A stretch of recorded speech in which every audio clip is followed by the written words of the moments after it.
ये एक रिलेशनशिप है between a country, Pakistan and IMF, जो कि आई थिंक जिसमें थोड़ा सा एक ट्रस्ट का डेफिसिट है। और ये ट्रस्ट का डेफिसिट इसलिए है कि पाकिस्तान ने पिछले 14 माह में, अगर आप प्रोग्राम को देखें, तो कई बार इनहराफ किया उन चीजों से जो हमने तय की हुई थी, चाहे वो पेट्रोलियम प्रोडक्ट्स की प्राइसिंग हो, चाहे वो डॉलर की पेगिंग हो, चाहे वो मॉनेटरी टाइटनिंग हो। हमने कई दफा इस चीज को डिले किया।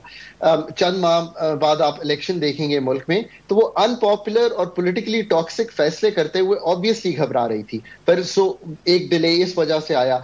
आई मीन, टू बी ऑनेस्ट, मैंने हमेशा कहा है कि पाकिस्तान का मसला इकोनॉमिक गवर्नेंस है, और वो सारी कम रिपरकशंस है। क्रिएट हाँ। करता है। मेरा भी ये ख्याल है कि GSP प्लस ने भी आपको खत लिखा, जर्मनी की तरफ से आपको खत आया कि ये हमारी इंपोर्ट्स को खोलिए, सो आपको ये खोलना पड़ेगा। सो आपको करंट अकाउंट $7 अरब के करीब जा सकता है। सो आपकी उसकी फाइनेंसिंग चाहिए 3-1 अरब डॉलर की। आपको कुछ $5 से $7 अरब की डेट फाइनेंसिंग के लिए पैसे चाहिए।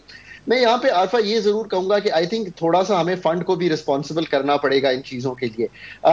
मैंने जब भी फंड से डील किया है, पाकिस्तान में भी और अब्रॉड भी, तो आई थिंक फंड को मल्टीलैटरल से कमिटमेंट लेनी हो या कंट्री से कमिटमेंट लेनी हो, fund should take a bit more responsibility on this fact.